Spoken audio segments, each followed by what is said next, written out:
Wah, suarane halus becik. Ngapunten kesupen dereng nyuwun prisa. Pun kagungan garwa napa dereng? Niki dereng, Pak. Estu? Nggih, estu, Pak.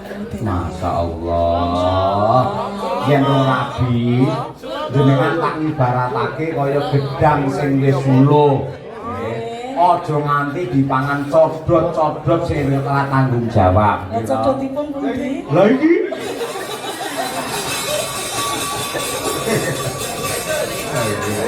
Ini kanca-kancane tak sing kathah kasih senggel. Oh, ngoten nggih, senggel nggih. Sing bar pedhot nggih wonten. Oh, nggih.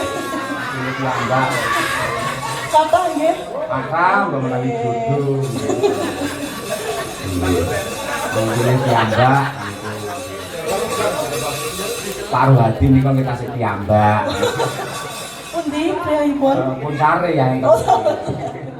Nggih. Jas Mbak. Ngono, Pak.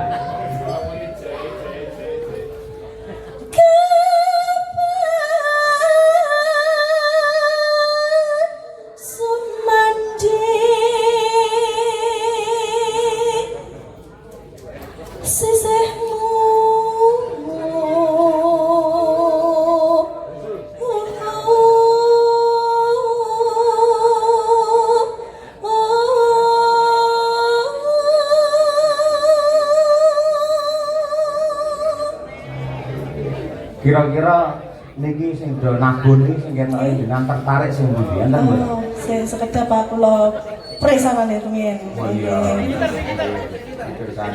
Nggih. Iki sing oh mboten. Oh boleh sing tuwak-tuwak Pak. Sing nyetane kecilikan. Oh kecilikan. Ngambung jenengan dadak golek ondo mangke. Lah iki jodoh ora kurang dalan. Niku tasih lho, niku tasih lega lho. Piyambak dasare guru pisan. Oh, guru. Sami lha tengah kula nggih. Nggih, guru. Nggih. Wah, luar biasa. Nggih, berarti oh kita sama Mas, berarti Mas. Samaan profesi. Samaan profesi. Seniman seniwati sama-sama menjadi guru. Ayo. Mau bedane kulite sing beda. Ayo.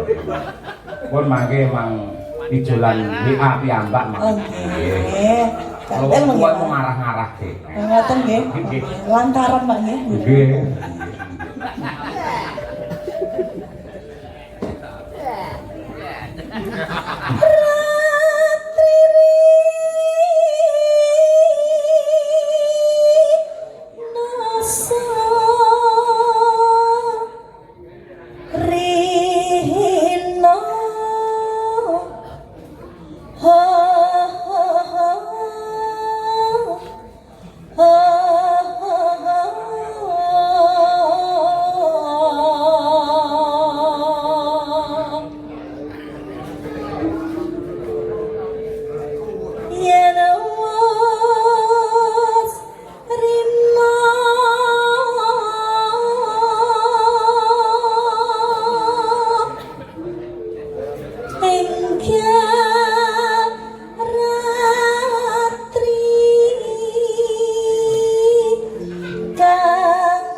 Bye.